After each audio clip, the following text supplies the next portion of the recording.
The movie Echo in the Canyon opens with this scene that has Jakob Dylan and Tom Petty, and the two of them are discussing an electric Rickenbacker guitar.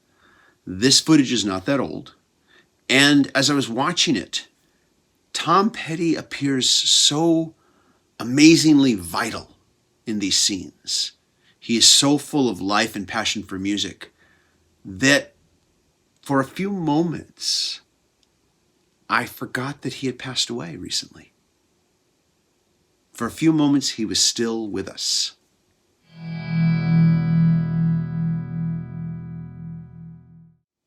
Hey everybody, this is TJR. Echo in the Canyon is a 2018 film directed by Andrew Slater.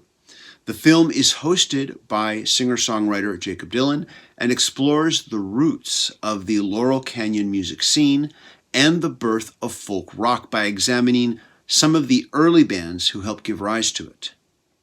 Concentrating on the Byrds, the Beach Boys, Buffalo Springfield, and the Mamas and the Papas, the film has Jakob Dylan interviewing musicians from these pioneering groups who helped create this music scene and their musical contemporaries who in turn were inspired by them to create their own now legendary music.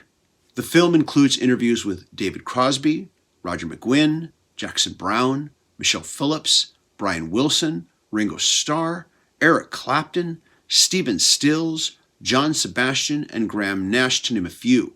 And during these segments, you get to be a fly on the wall as they talk about how their music was created.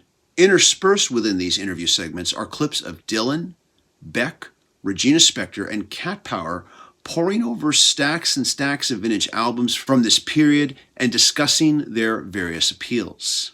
As the film progresses, we also have clips of Jakob Dylan preparing for a live concert performance of Laurel Canyon era songs that will feature guest appearances by Beck, Fiona Apple, Norah Jones, and Regina Spektor.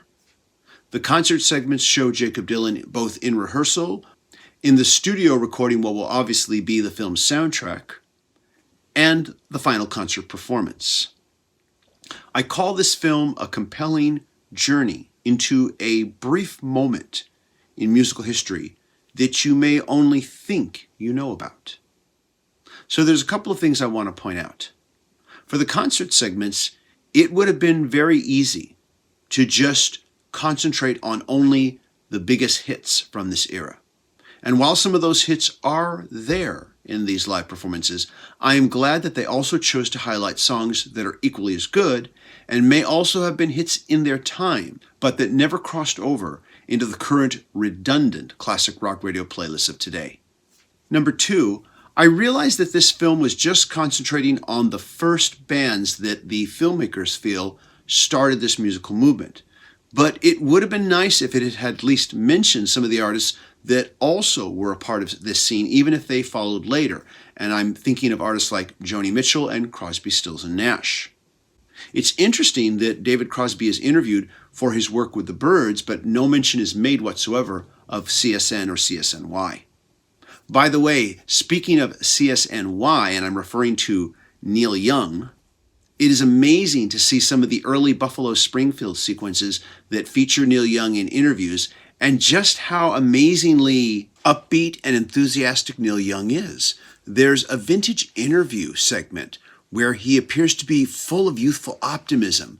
And while watching it, I spontaneously brought this up to my partner, who responded, "He isn't jaded yet."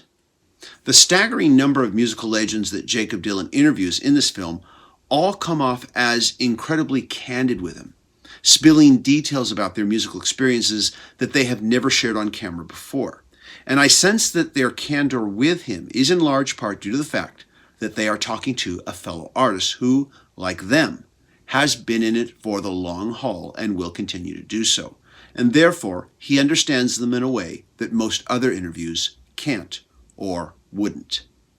Number four, at one point, Regina Spektor makes perhaps the film's most eye-opening observation, coming from someone who came after this era, stating that prior to the Laurel Canyon sound, popular music appealed mostly to the conscious mind, whereas the Laurel Canyon music appealed more to the subconscious mind, and that this eventually led to the psychedelic music scene.